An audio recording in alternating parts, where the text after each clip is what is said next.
قل من يرزقكم من السماوات والأرض قل الله وإنا أو إياكم لعلى هدى أو في ضلال مبين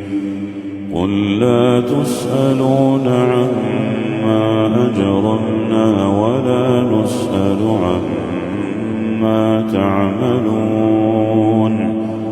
قل يجمع بيننا ربنا ثم يفتح بيننا بالحق وهو الفتاح العليم قل أروني الذين ألحقتم به شركاء كلا بل هو الله العزيز الحكيم